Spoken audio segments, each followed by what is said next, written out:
और आज हम एक नई पुस्तक में से नया लेख ले रहे हैं। पुस्तक का नाम है आनंद ध्वनि और इस पुस्तक का प्रथम लेख है चिंतन मनन ध्वनि।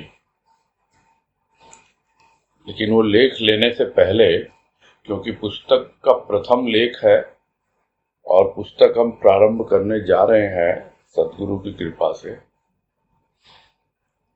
तो उसका जो दो शब्द या भूमिका कुछ भी समझें उसको पहले लेते हैं, उसका भाव समझने का प्रयास करते हैं। कह रहे हैं गुरुदेव, प्राणी की अचिंत्य भावनाएं किलोल करती हैं, फिर भी मनुष्य व्याकुल है, त्रसित है, आशंकित है। आनंद का परिचय भी यदि मानव को होता तो आनंद पथ का अनुसरण कर, आनंद तरंग में अवगाहन कर, आनंद ध्वनि सुन अति हर्षित हो, प्रथम आनंद की गाथा गाता तथा आनंद में ही समा जाता। किंतु भिन्न भिन्न धर्म तथा मतों ने आज भी उसे भ्रमित कर रखा है। इसमें यही कहना चाह रहे हैं गुरुदेव कि प्रत्येक प्राणी के अंदर ऐसी भावनाएं छिपी हुई हैं, दबी हुई हैं, जिसके बारे में वो सोच भी नहीं सकता, जिसके बारे में वो विचार कर ही नहीं सकता, जो पहले कभी उसके परिचय में आई ही नहीं। और वो सब भावनाएं उसके अंतःकरण में भीतर ही भीतर कुछ न कुछ हलचल मचाती रहती है, कुछ न कुछ खेल खेलती रहती है। ये भावनाएं ऐसी हैं, यदि उसकी ओर मनुष्य ध्यान दे और उसके अनुसार एक नए मार्ग का अनुसरण करे, तो कम से कम उसके भीतर जो भी व्याकुलता है, जो भी परेशानी है, जो भी भय है, जो भी शंकाएं हैं, वो दूर हो पाए। सब कुछ होते हुए भी मनुष्य व्याकुल बना रहता है, त्रसित बना रहता है, आशंकित बना रहता है। यानी कि हमेशा उसके साथ में चिंता, फिक्र, भय, संदेह, ये सब बातें लगी रहती हैं, क्योंकि वो अपने भीतर छिपी हुई उन भावनाओं की ओर ध्यान नहीं देता जो भीतर ही भीतर खेल रही है। जिस तरह गुरुदेव ने एक उदाहरण दिया, पहले कभी पढ़ा हुआ याद आ रहा है कि जैसे प्राणी ऊपर ही ऊपर खेलता है, समझ नहीं पाता कि उसके भीतर एक फल्गु नदी की तरह एक नदी यानी कि भाव का प्रवाह हो रहा है। जैसे फल्गु नदी होती है, वो भीतर ही भीतर बहती है, ऊपर उसके सिर्फ मिट्टी ही नजर आती है, बालू ही नजर आती है, और कोई समझ नहीं पाता कि इसके भीतर नीचे में कुछ प्रवाह हो भी रहा है। वैसे ही प्राणी समझ ही नहीं पाता कि उसके भी अंतःकरण में, गहराई में कहीं न कहीं, किसी न किसी रूप में वो भाव का प्रवाह हो रहा है। यदि थोड़ा बहुत भी मनुष्य को आनंद से परिचय होता, ऐसा नहीं है आनंद से परिचय नहीं है, थोड़ा बहुत भी अगर पकड़ ले हम, जिस तरह हमने विकारों की बात की कि उन समस्त विकारों के पीछे कहीं न कहीं कोई शुद्ध भावना भी होती है, चाहे वो मद है, मत्सर है, क्रोध है, उसके पीछे जो अहंकार है वो शुद्ध अहंकार की भावना भी होती है। चाहे वो लोभ है, मोह है, काम है, उसके पीछे भी कहीं न कहीं स्नेह और प्रेम की भावना छिपी होती है। तो वो जो छिपी हुई भावनाएं हैं उनकी ओर ध्यान नहीं जाता प्राणी का, और वो ऊपरी खेलों में ही आनंद की अनुभूति करता है, सतह पर ही आनंद की अनुभूति करता है। यहाँ जिस आनंद की बात कह रहे हैं गुरुदेव कि यदि आनंद का परिचय भी होता मानव को, यानी थोड़ा सा भी उसमें से निकाल लेता वो आनंद या अनुभव पा लेता उस आनंद का, तो आनंद पथ का अनुसरण करता। जो उनकी पहली पुस्तक जो हमने की अभी, उसके पहले बाबा बलदेव वाणी लिखी है गुरुदेव ने, किंतु आनंद जो एक तरह से उनका ट्रेडमार्क हो गया, उसकी पहली पुस्तक थी आनंद पथ, उसके बाद आनंद तरंग, और ये तीसरी पुस्तक है आनंद ध्वनि।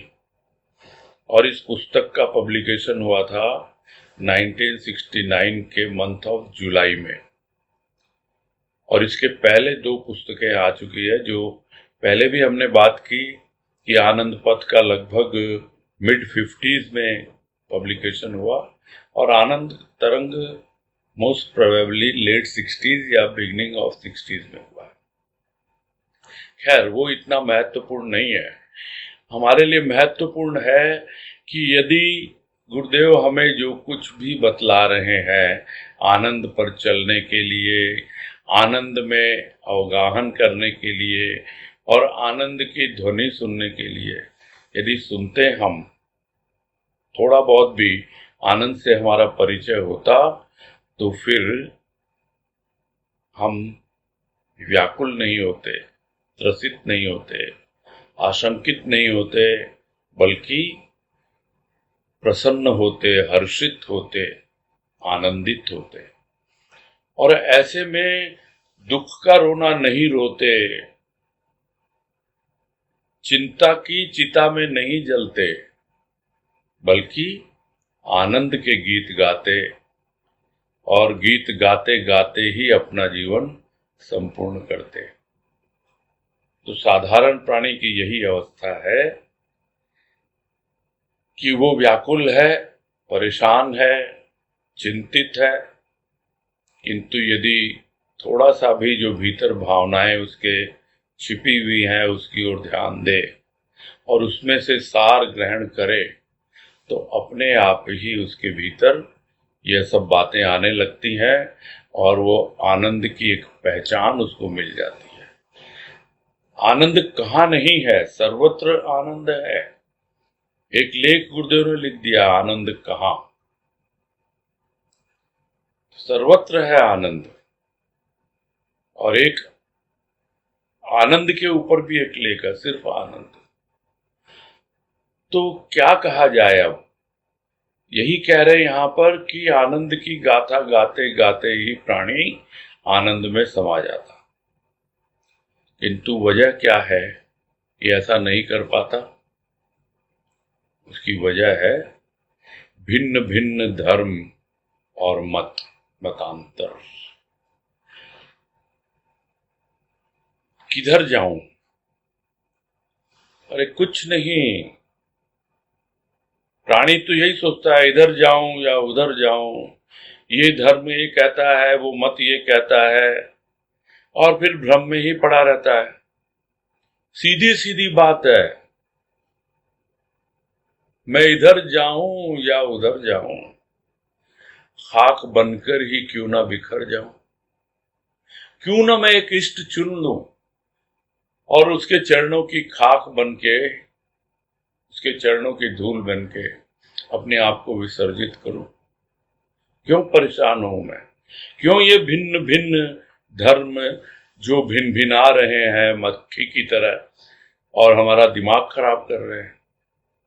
एक मत को, एक धर्म को जो सत्य धर्म है, एक मत जो हमारी मति में यानी बुद्धि में विवेक जगा दे और हमें आध्यात्मिक पथ पे आगे बढ़ा दे, बस तब न धीरे धीरे हमारा भ्रम दूर हो। किंतु भिन्न भिन्न धर्म तथा मतों ने आज भी भ्रम को बढ़ा रखा है, भ्रम फैला रखा है। सामयिक धर्म आज भी अपनी ध्वजा फहराते तथा अन्य धर्मों को तुच्छ समझ द्वंद्व की सृष्टि विस्तृत कर रहे हैं। ऐसी अवस्था में आनंद वार्ता इन धर्म ध्वजियों के लिए निरर्थक है। साकार निराकार का रहस्य न समझता हुआ आज भी मनुष्य वाद विवाद में संलग्न रहे तो शांति कहाँ, आनंद कहाँ। सामयिक धर्म, इस बात को समझें थोड़ा सा। यानी धर्म तो एक ही है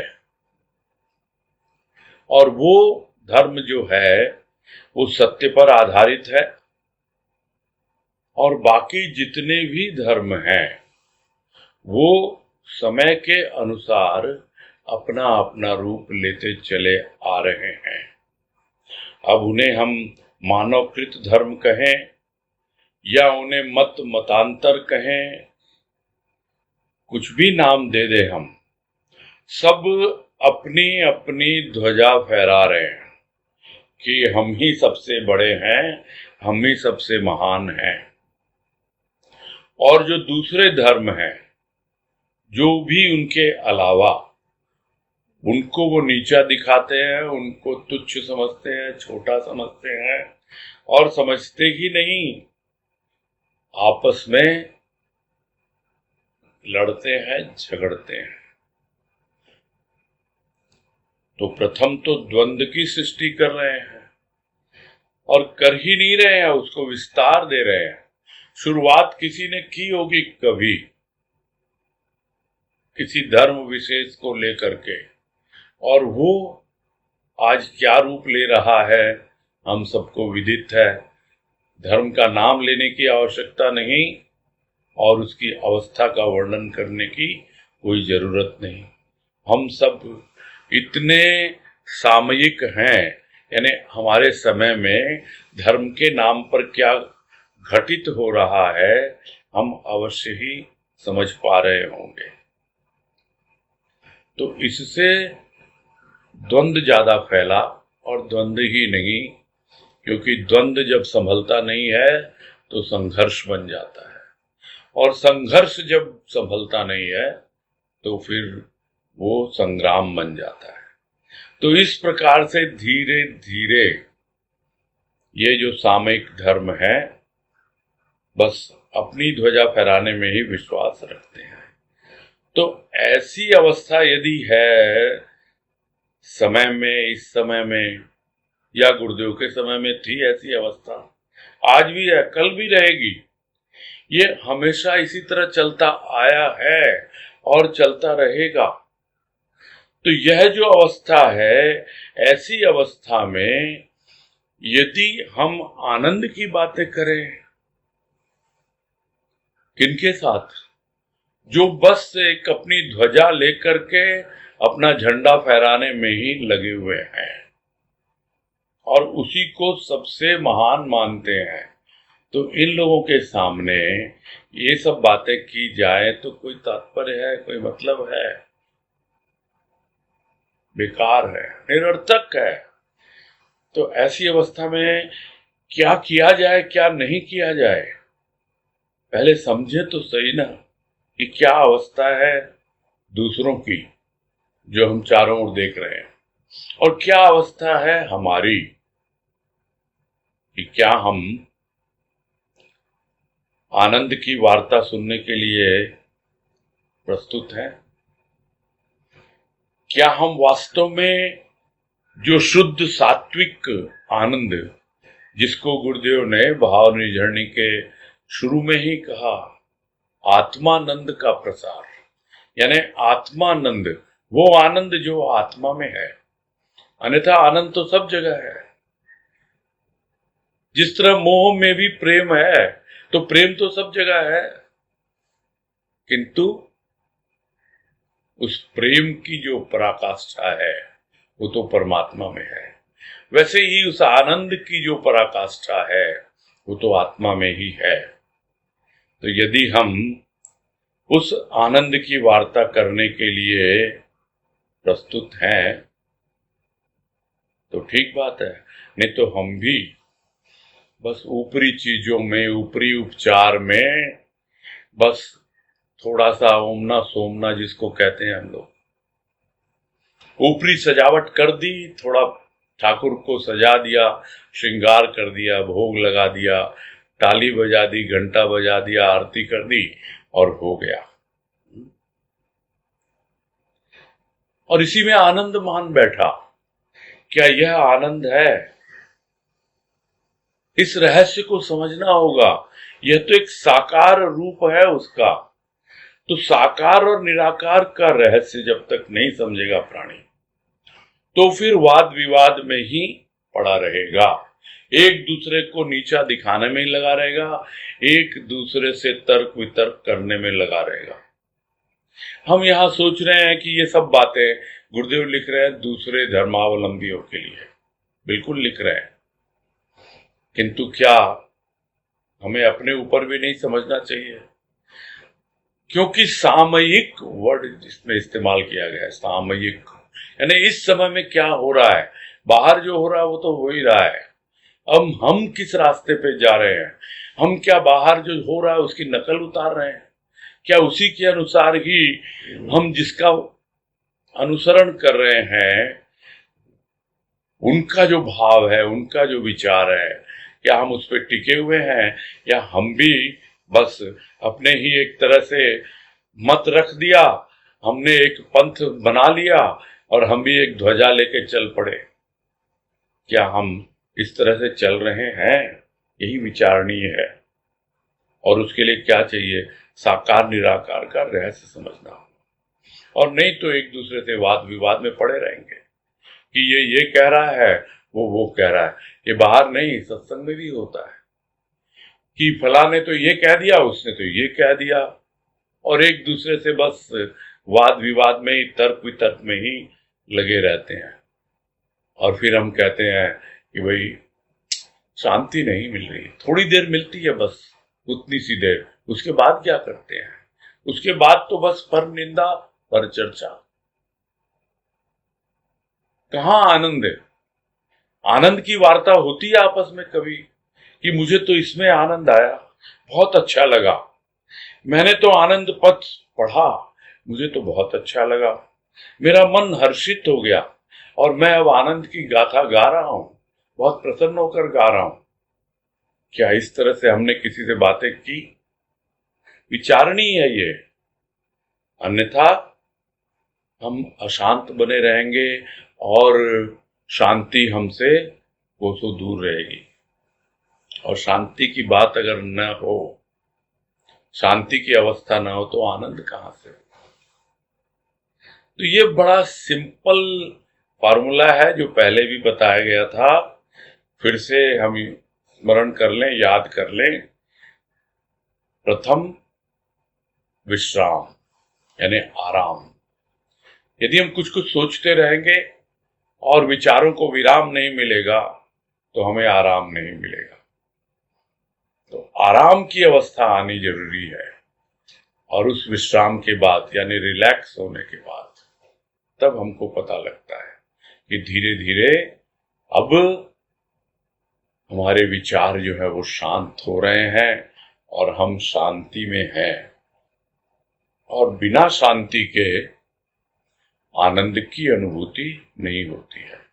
इसीलिए गुरुदेव ने कहा यहाँ पर, यदि इन्हीं सब बातों में हम लगे रहे तो शांति कहाँ, आनंद कहाँ। आगे कह रहे हैं कि प्रस्तुत पुस्तक में कुछ विचार ग्रथित हैं। यदि ये अल्पांश में भी आनंद पथ के अनुसरण में सहायक सिद्ध हो सकें तो लेखक का चिंतन मनन सार्थक, अन्यथा प्रयास है और होता ही रहेगा अन्य महानुभावों के द्वारा जो आनंद के उपासक हैं, किसी व्यक्ति या धर्म विशेष के नहीं। तो यहां एक बात तो हमें बहुत ही स्पष्ट रूप से समझ लेनी चाहिए कि हम किसी व्यक्ति या धर्म विशेष के उपासक नहीं हैं। और यदि हम हैं किसी व्यक्ति या धर्म विशेष के उपासक, तो इसका मतलब हमने अभी तक गुरुदेव को, बाबा को समझा ही नहीं है। अभी तक हमने साकार और निराकार का रहस्य समझा ही नहीं है। अन्यथा गुरुदेव तो लिख गए पुस्तक, एक नहीं दो नहीं कई सारी लिख दी, लिख गए वाणी, एक नहीं दो नहीं हजारों लिख दी, कर गए प्रवचन, न जाने एक नहीं दो नहीं हजारों प्रवचन कर गए, किंतु उससे हमें क्या मिला? बस पढ़ लिया, सुन लिया और हम किसी व्यक्ति के पीछे लग गए। अरे उसका भाव ग्रहण करें, उसके भीतर जो छिपा हुआ है उसको अनुभव करें और फिर उसको अनुभव करके उस पे चिंतन मनन करें। और यही समझा रहे हैं कि कुछ विचार जो इसमें रखे गए हैं, शब्दों को जोड़कर, ग्रथित कर, यानी एक तरह से शब्दों के फूलों की माला पिरोकर सामने प्रस्तुत किए गए हैं। जिस तरह फूलों को गूंथा जाता है, ये गूंथना और ग्रथित करना एक ही है। तो कुछ विचार ग्रथित हैं, यानी गूंथे गए हैं कुछ शब्दों के माध्यम से। और यदि थोड़ा सा भी इससे लाभ हो पढ़ने वाले को, सुनने वाले को, और जिस आनंद पथ का वो अनुसरण करने का प्रयास कर रहा है, और सर्वप्रथम ही जिसको गुरुदेव ने समझा दिया कि जिस पथ पे तुम अनुसरण कर रहे हो वहां तुम्हारा सरोकार भाव और विचार से है, विकार से तुम्हारा सरोकार नहीं है। किंतु समझ के चलोगे, सावधान होके चलोगे, तो जैसे ही विकार आएंगे तुम उनको संभाल लोगे। इसीलिए आनंद पथ में सर्वप्रथम उन्होंने विकारों की चर्चा की है, ताकि प्राणी शुरू से ही जागरूक हो जाए कि आनंद पथ पे यदि चलना है और आनंद की वार्ता यदि करनी है, आनंद तरंग में गाहन करना है, डूबना उतरना है, और फिर आनंद ध्वनि को यदि सुनना है,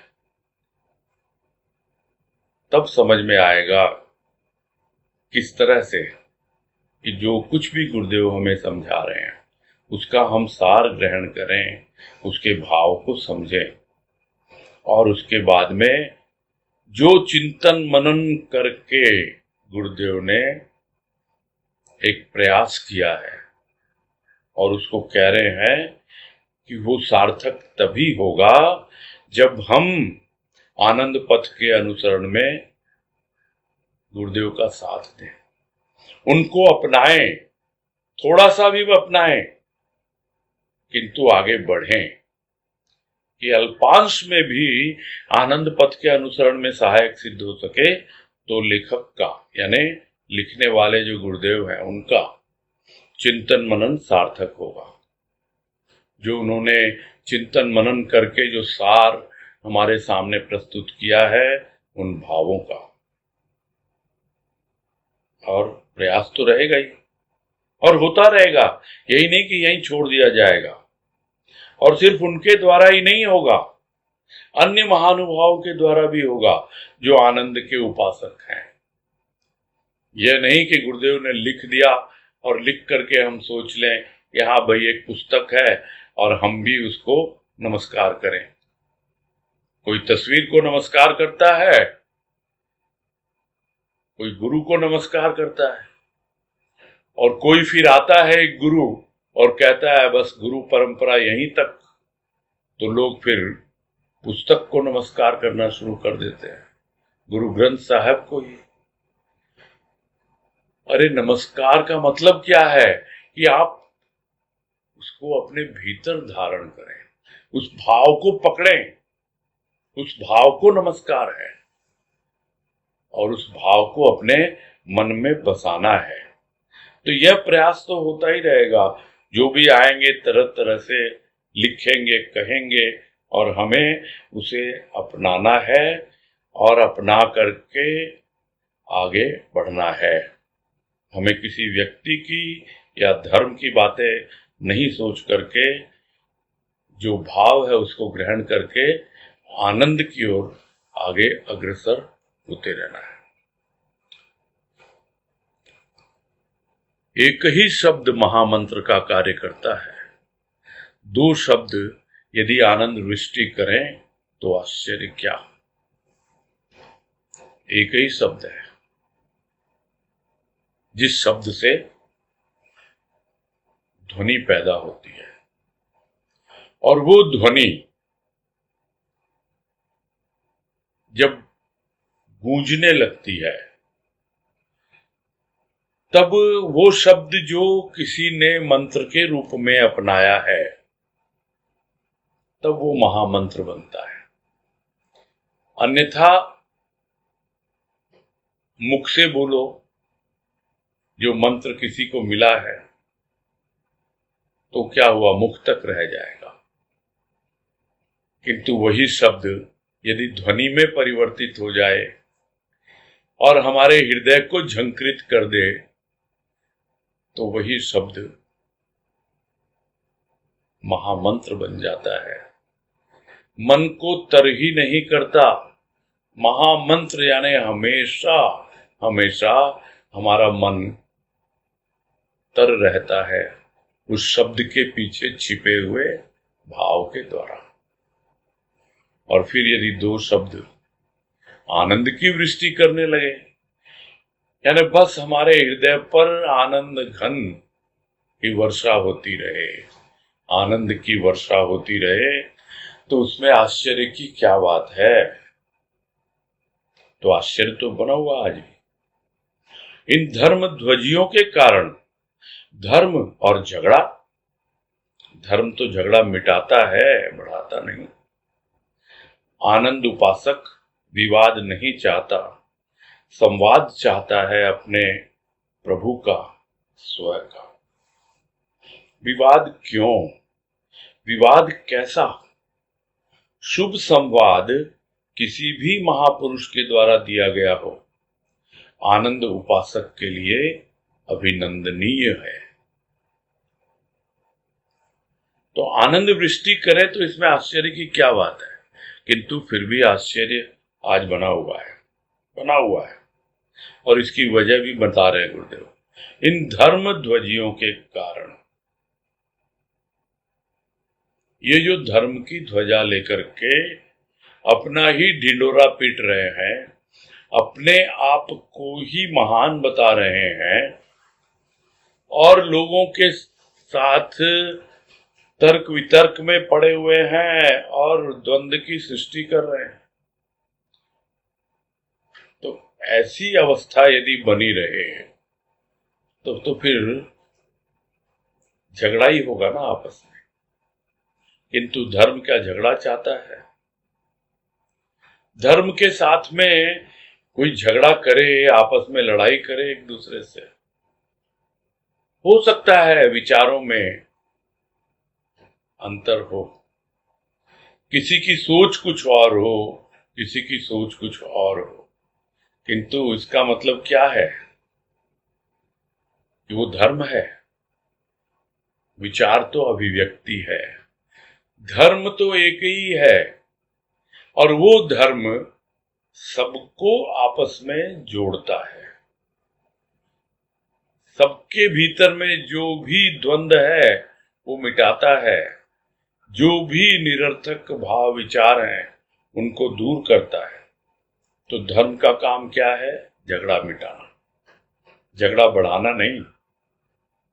और फिर दूसरी ओर कौन है? आनंद उपासक है।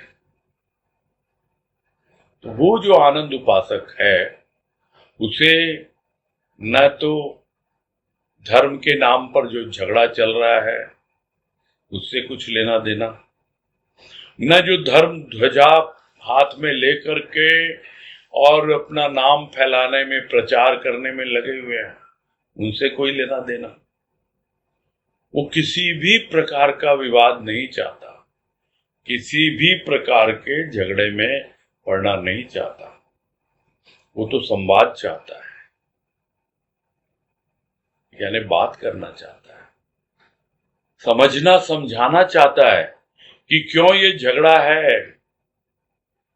तुम समझ ही नहीं रहे हो धर्म को।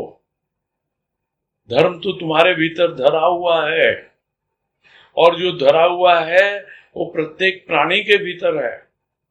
क्यों नहीं समझते इसको? तो जब तक आनंद का उपासक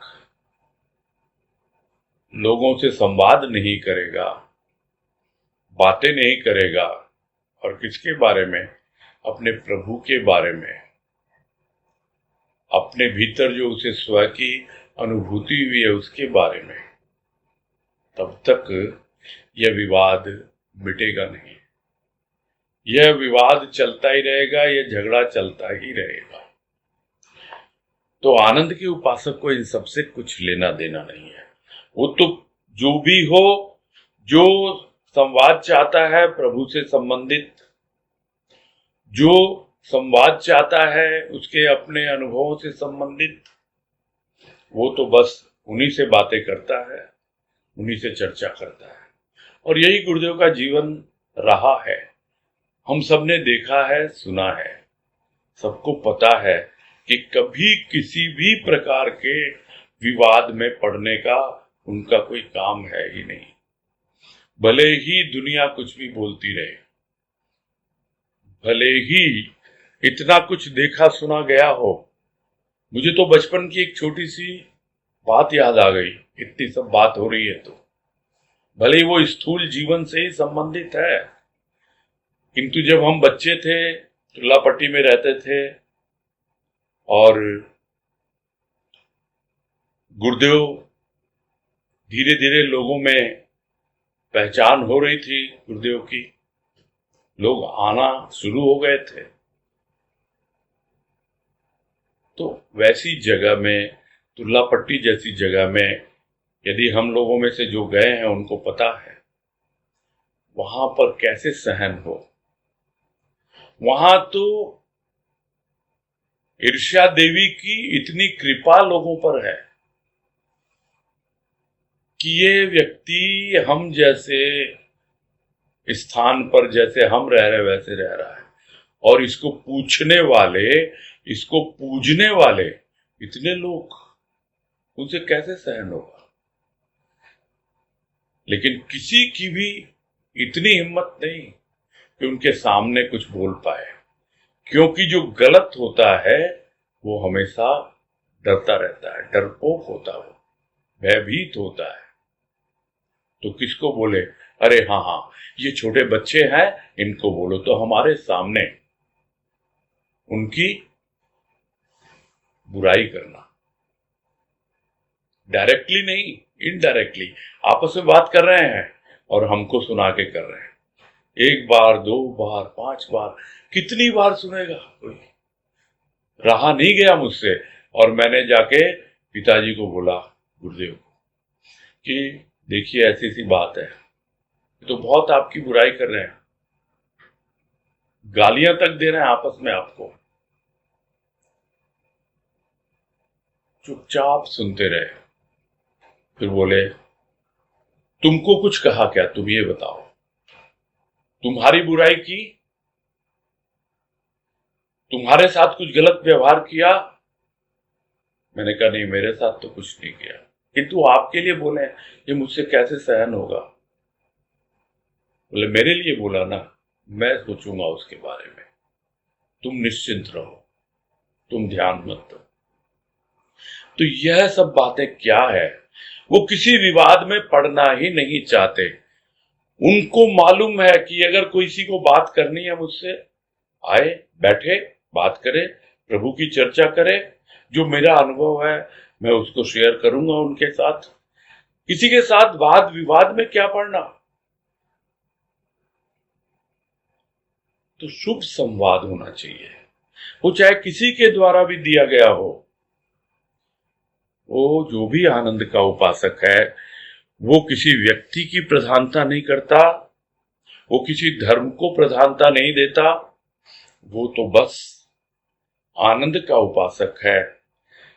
कहीं से भी किसी भी रूप में किसी भी महापुरुष से यदि उसे शुभ संवाद मिले, कुछ ऐसी बातें सुनने को मिले, तो ऐसा अगर है तो उसका तो अभिनंदन करना चाहिए, उसको तो वाहवाही करना चाहिए, उसको तो धन्यवाद देना चाहिए कि भाई कम से कम तुम पर निंदा पर चर्चा से तो बचे हुए हो।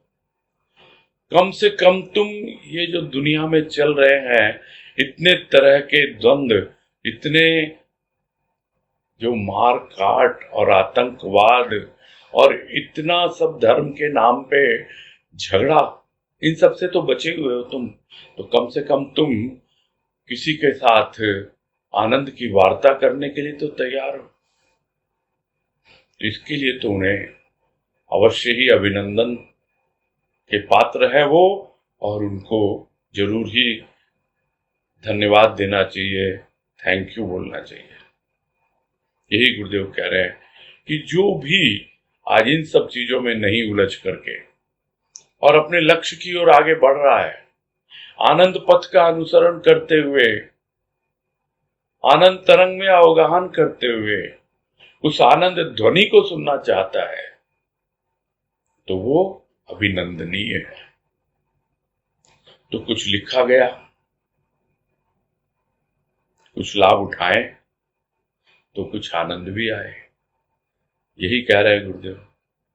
लिख तो दिया है मैंने, किंतु आप लोग इससे कितना कुछ लाभ उठाएंगे या नहीं उठाएंगे ये आप पर निर्भर है। और यदि उठाएं तब वास्तव में आनंद आए। तो यह तो था इसका इंट्रोडक्शन, 2 शब्द। और समय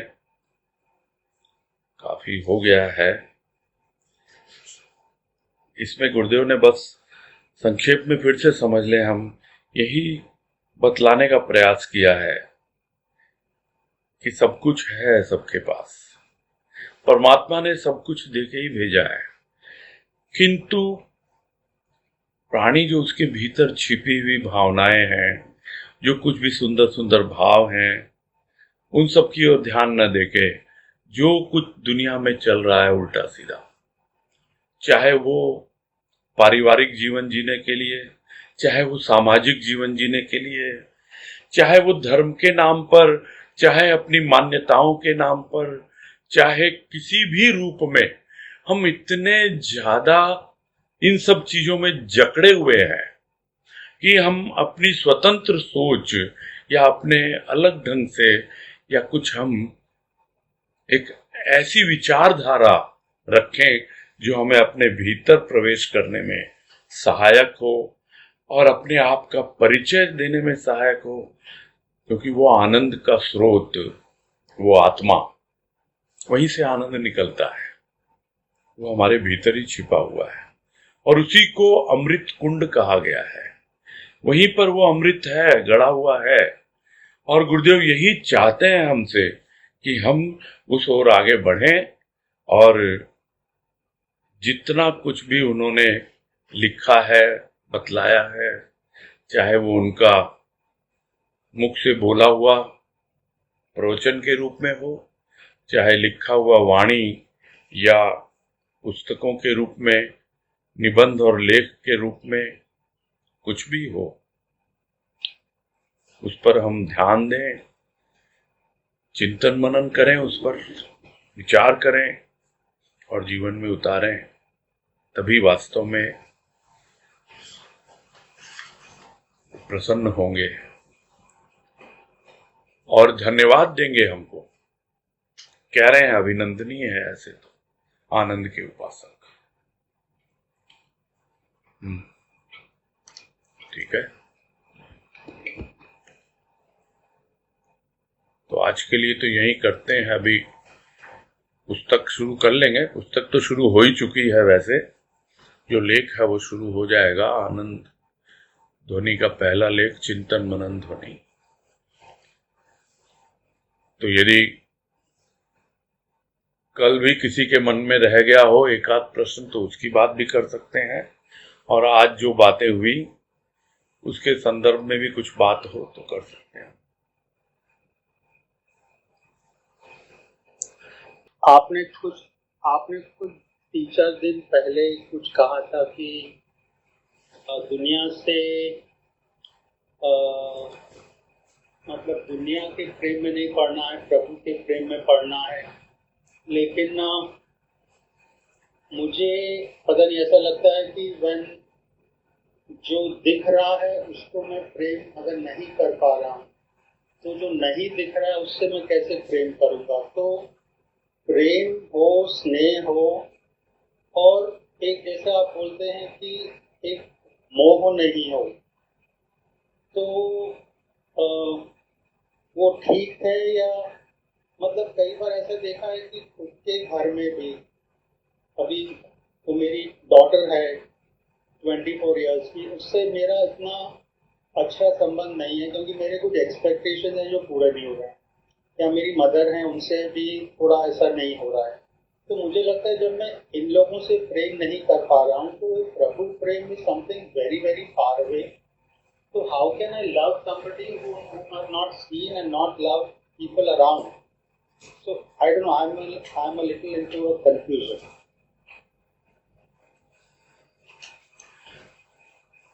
खैर ठीक है, आज आपने एक बड़े फोरम में रखा है ये प्रश्न।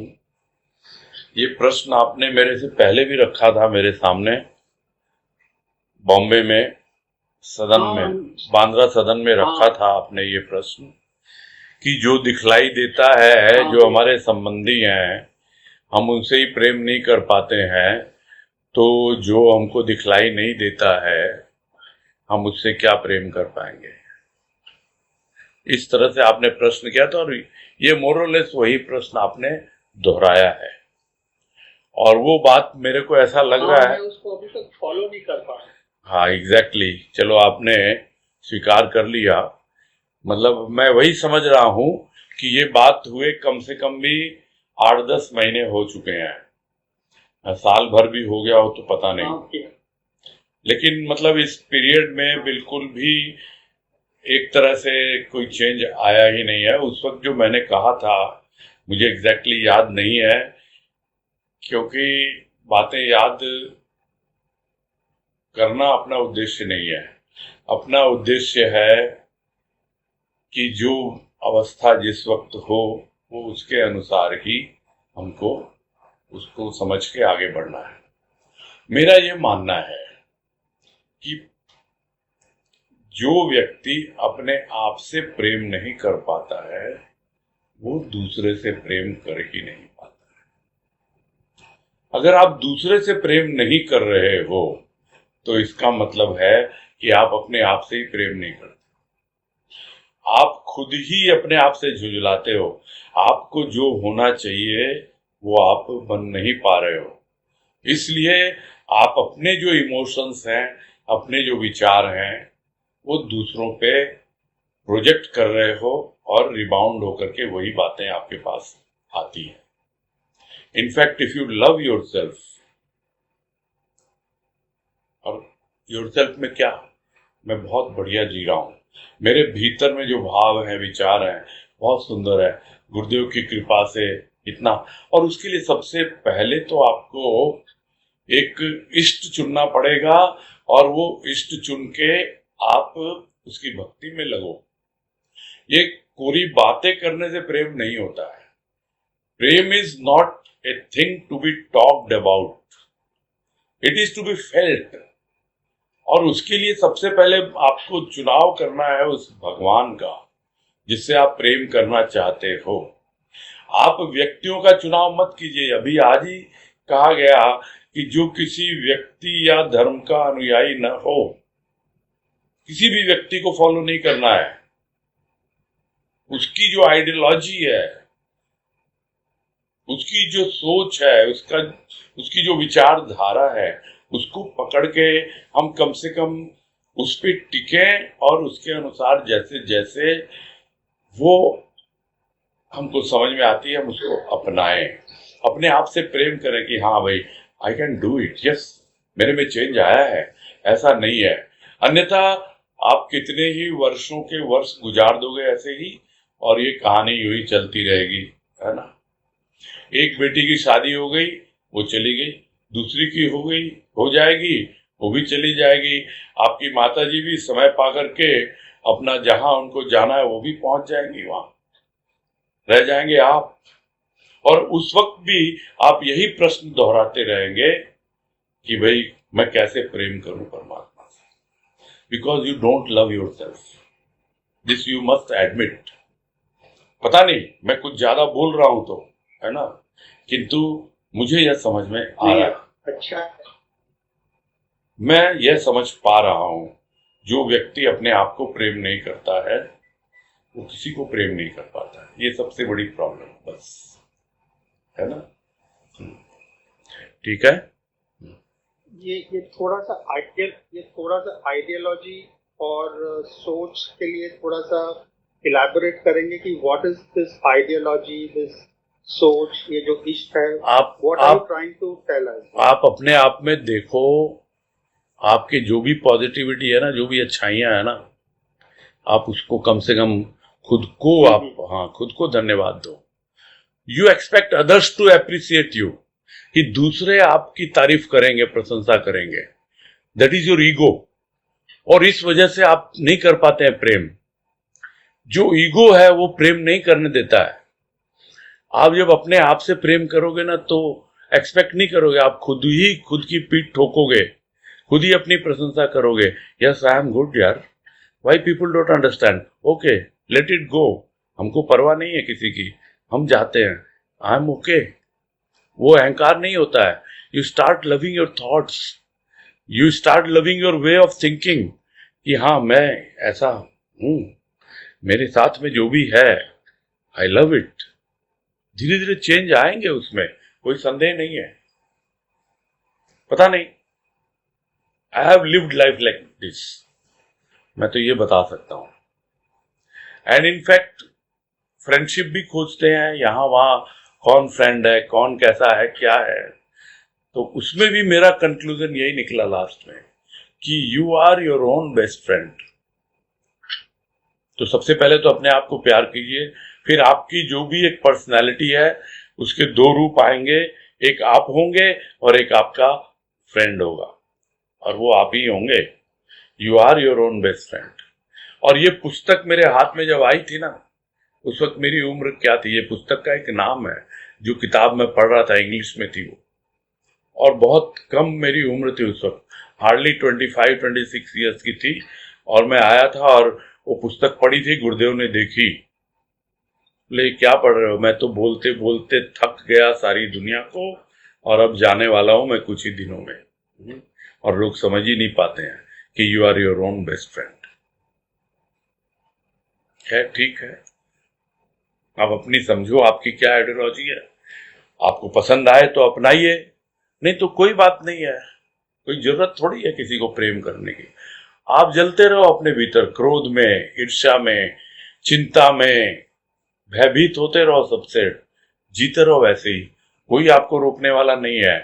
Only you only can stop yourself, nobody else. समझ रहे ना बात? ठीक है।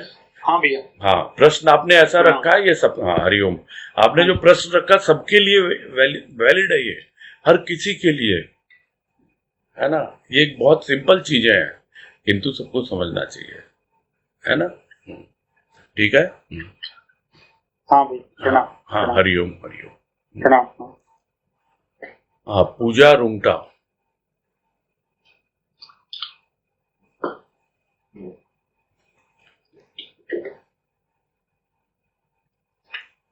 हाँ पूजा रुंगटा बोलिए। मंजू रुंगटा बोल रही हूँ हैं? बैंगलोर से। हम्म। हेलो। हाँ बोलिए। मंजू रुंगटा बोल रही हूँ बैंगलोर से। अच्छा बोलिए। पूजा बेटी है मेरी। अच्छा हाँ। अच्छा बोलिए। प्रणाम भैया। हाँ। मैं ये बोल रही थी कि ना तो आपने बोला एक मंत्र महामंत्र बन जाता है, जो ये थोड़ा सा देख दे, जो एक मंत्र महामंत्र हो जाता है, ये एक शब्द महामंत्र वो हो जाता समझना है, था। उसको हाँ, एक एक्सप्लेन, शब्द महामंत्र। हाँ वो एक्सप्लेन करने की कोशिश तो की गई थी। वो इस प्रकार है, अपने यहाँ तो कोई मंत्र वाली बात है नहीं ना कि गुरुदेव कोई मंत्र देते हैं कि उसका जाप करो। यहाँ तो गुरुदेव यही कहते हैं तुम भावपूर्ण हाँ। जीवन जियो, शब्द के पीछे जो छिपा हुआ भाव है उसको आप अनुभव करो, और वो भाव जब आपके हृदय में पहुंचेगा, आपके मन में पहुंचेगा पहले, तो मन को तर करेगा। तो मंत्र होता क्या है? मंत्र वही है जो मन को तर कर दे, और जब वो मन को तर करता जाएगा तो वो भाव आपके हृदय में इस रूप में छा जाएगा कि आप पूरी तरह से, जो बात थी कि एक एक दो दो बूंद नहीं टपकेगी, फिर तो आनंद की वर्षा होगी, और वो जो छोटा सा भाव जो भीतर आपके गया हृदय में, और उसने पूरी तरह से आपके भीतर में अपना साम्राज्य स्थापित कर लिया। यानी आपके हृदय में बस भाव ही भाव, आपका हृदय पूरी तरह से भाव से सराबोर है, भाव से तर है, आपका मन तर है, आपका हृदय तर है। तो यही महामंत्र हो गया। वो भाव शब्द के द्वारा आता है और फिर हाँ फिर भीतर पहुंच जाता है। थैंक यू भैया। हाँ हरिओम। नेक्स्ट सुभाष पोदार।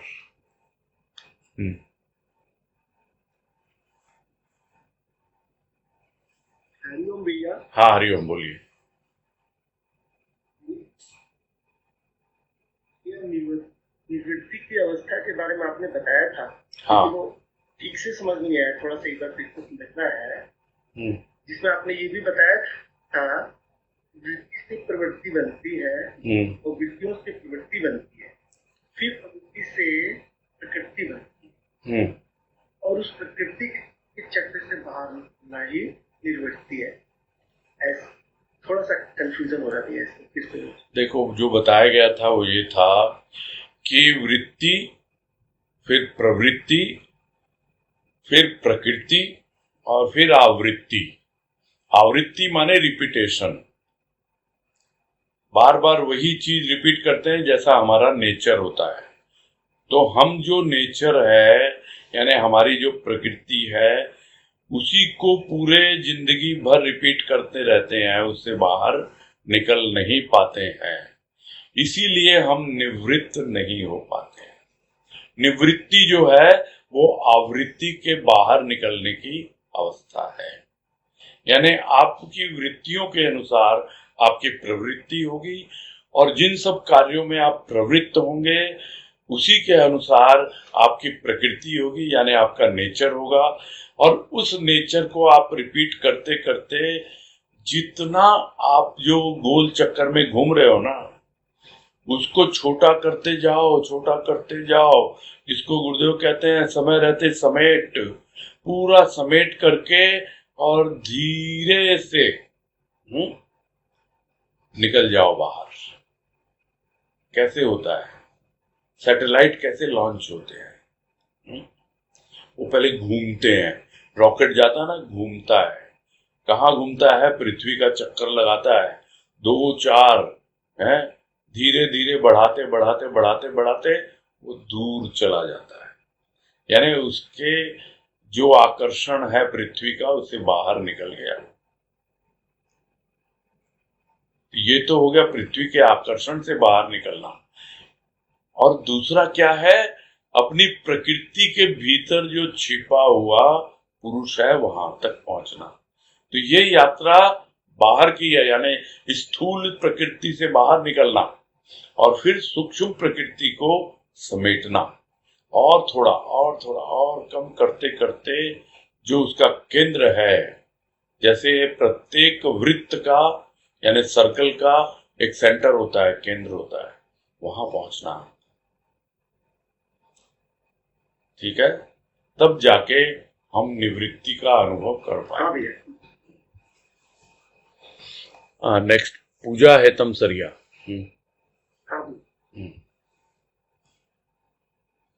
हाँ बोलो पूजा।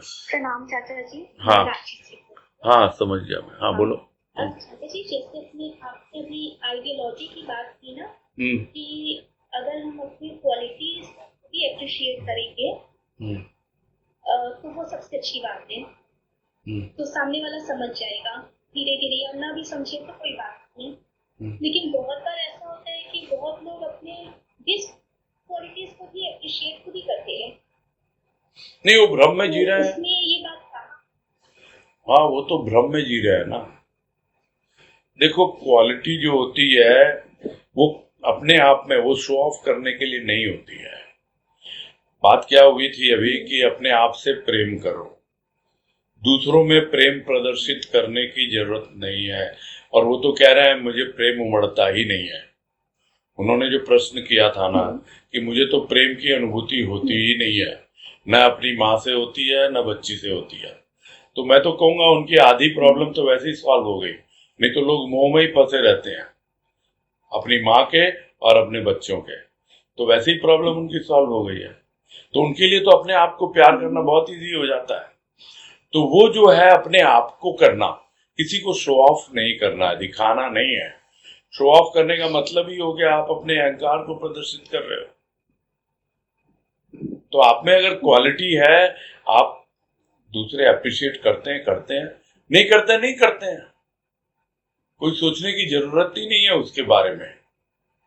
आप अपने आप को समझो, अपने आप को जानो कि हाँ, और भ्रम में मत जियो। दूसरों की बात छोड़ो, दूसरों में डिस्क्वालिफिकेशन है या कोई क्वालिटी है नहीं, फिर भी वो अपने आप को दिखाता है, तो ऐसे लोगों से तो भरी हुई है दुनिया। आपको उनसे थोड़ी कुछ बातें करनी है, आप तो देख रहे हो बस कि आपको उनके जैसा नहीं बनना है, आपको तो कुछ अलग बनना है। आप जो हैं, आपके भीतर जो छिपा हुआ है, आपको तो उसको एक्सप्लोर करना है, उसको खोज के निकालना है। तो इस ढंग से जब आप भीतर की यात्रा करोगे, तब आप आपके भीतर में जो भी छिपी हुई जो बातें हैं ना, जो गुरुदेव ने इंट्रोडक्शन में शुरू में ही कहा कि हर एक के भीतर बहुत कुछ इस तरह की भावनाएं जो है, अचिंत्य जो भावनाएं है ना, जिसके बारे में कभी विचार ही नहीं किया किसी ने, सोचा ही नहीं, इस तरह की चीजें जो है भीतर हमारे छिपी रहती हैं। और वो भीतर की यात्रा से ही मिलेगी, बाहर डोलने से नहीं मिलेगी, है ना। ये है कहने का मतलब। दूसरों को मत हाँ, नहीं, दूसरों से कभी भी कंपैरिजन भी नहीं करना और दूसरों की ओर ज्यादा ध्यान भी नहीं देना। अपने आप को देखना, सबका अपना जीवन है, भगवान ने दिया है ना। ठीक है। तो अभी और तो है नहीं कोई, तो अभी पूरा करते हैं फिर, हैं। तो वास्तविक लेख कल से होगा शुरू। हाँ, आज इंट्रोडक्शन हो गया, तो अनम्यूट कर दें और इसको हरिओम कर देते हैं।